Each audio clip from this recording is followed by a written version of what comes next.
Sergio Perez has shown yet again that he isn't here to play games but to win the championship, and after his dominant performance in Baku, we're convinced that we'll have a close battle between him and Verstappen. Furthermore, Perez went on to add a shocking statement, one that would make Verstappen very angry and will definitely prompt even more drama in the remainder of the calendar. So will Perez have the opportunity to pull a shocker in 2023 and win the championship? And what does all of this mean for Verstappen and Red Bull in general? Ever since the 2023 season began, Perez had one thing in mind: winning and competing for the championship. That's been said for the previous season as well, but ever since Baku last year, the car has been pushed further away from the Mexican driver and brought closer to Verstappen. It went on to win 15 races in a dominant manner. This time, Red Bull bragged about bringing a car that suits both of the drivers at the same time, but while doing so, they've created a rivalry that could bring back some 2016 vibes, when Rosberg and Hamilton fought until the very last race of the season for the title. Truth be told, this would be the most refreshing thing for the season, given the fact that Perez is the only driver on the grid that can beat Verstappen. The veteran has cut down the lead of his teammate to just 6 points, after being able to score 2 more points in the sprint weekend and 7 more points in the main event, losing out on the fastest lap attempt yet again at the last lap of the race. Still, Perez is here to stay, and it seems like Verstappen has finally understood the consequences of his actions in Brazil last year. Why should Verstappen be scared of Perez? After all, didn't he win 2 championships, one of which was against a 7-time world champion in Mercedes? Yes, but we do remember that kind of help Verstappen had at the time from Perez in Turkey and Abu Dhabi, when Perez actually got his nickname Minister of Defense. Perez was definitely the only ally that Verstappen had on the track, and possibly the only friend that the Dutchman could have relied on the track. That's what you'd expect from a teammate if you're leading the championship. But what happens when that teammate itself is now ready to fight for the throne, just like you are? Perez hasn't held back on words either, saying had it not been for the Melbourne accident, he would have been the championship leader. Although staying humble and adding that there is a long road to be walked in order for us to see him and Verstappen taking it head to head, he did add that the championship battle is on and that this time there is no falling back. But why have things changed now? And how has Perez's competitiveness gone through the roof all of a sudden? Well, one thing that is adding to this narrative is Perez's actions towards Verstappen in terms of team orders. With Verstappen's actions against Perez in tracks like Brazil last year, and with his cheeky attempt to steal the fastest lap at the last lap of the race in Jeddah, Perez has to accept one harsh reality: his teammate will never help him when he needs it. This time, Verstappen cannot count on his team to instruct Perez out of the way, even though it may be for the greater good of the team. A similar situation unfolded down in Brazil, and Perez would give everything that is in his power to keep this windmill circulating towards his own goals. When talking about what his future prospects are for the team, the veteran said, "I'm here to be champion. That is my objective. Maintaining a good relationship with the team is important, but there will be a moment when I'm thinking about me." He was then asked what needed to be done to beat Verstappen to the championship, and he went on to answer, "Be perfect. Against him, I can't leave anything on the table. Max always maximizes the car's potential, so if I go to 99.99%, it won't be enough.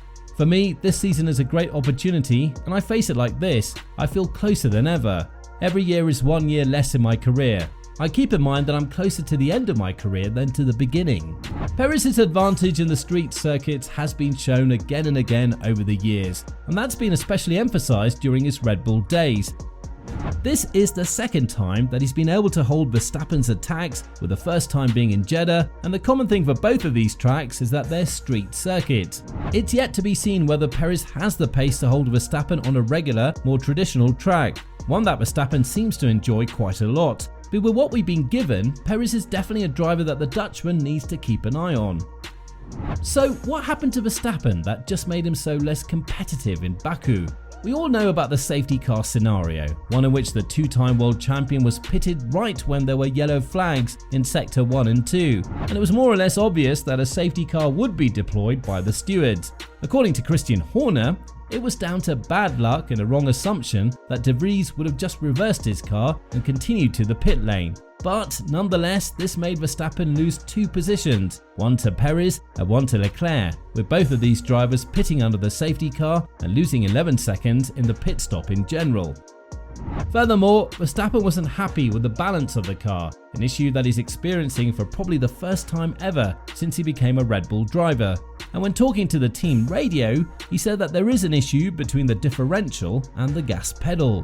This means that Verstappen, although enjoying a bit of an understeering car and one that acts a bit wildly as opposed to his teammate, this time that kind of car was detrimental to how everything turned out for the Dutchman. Although Verstappen took second place in the first lap of the restart without even using DRS, he was unable to catch up to his teammate. And it's worth mentioning that even before his entrance to the pit stop, Perez's pace was very promising and the Mexican driver was hanging in the DRS zone, so right before Max entered the pit stop, there were high chances that Perez would have completed the overtake on his teammate anyway. Yet Verstappen is the type of driver to not fall on his back, and when asked about why he wasn't able to challenge Perez for the lead, he blamed it on the safety car scenario. Horner himself supported the Dutchman and said that while Perez is on another planet every time the F1 circuit visits Baku, it was the safety car that was detrimental to the outcome of the pecking order at Red Bull. All in all, it's going to be a very interesting season ahead of us, with both Red Bull's drivers taking it to the next level. And while this is good news for a season that threatened to be monotonous and dominated by one driver, it's definitely bad news for Red Bull. The last thing that the team would want is to have two very competitive drivers that are going at each other with the risk of crashing and increasing damage to their cars enhanced to the maximum. Not to mention that the chemistry between the team engineers and the team operatives will plummet, and everything will change from next season on, just as it did in Mercedes back in 2016. And things don't seem to stop here either. Verstappen was very unhappy with how the entire safety car scenario unfolded for him, and that's why he requested a right to review the call of his team to pit him at such a crucial moment of the race. Furthermore, he went on to explain the issue with the car more thoroughly, and while doing so, he couldn't help but throw a dig at the Austrian squad, as he went on to add, "I was just struggling a lot with that at the beginning, and then I was trying a few things. Sometimes I didn't get it right, but then towards the end I think I found the right settings from entry to mid to exit, and also the team was helping me a bit and I had a few questions." So a few things to review for the upcoming races, what we can do better operationally, but again, sometimes you have weekends where you don't need to touch the car, everything is perfect and it's a rocket ship, and we still have a rocket ship but still to fine tune. The rocket ship, however, is in Perez's hands as well, and we're bound to have one of the most interesting seasons in terms of having an intra-team battle since 2016. With this in mind, what do you think about Perez's chances to challenge Verstappen in 2023? And do you think he has what it takes to win the championship and pull an absolute shocker? Let us know your thoughts in the comments down below.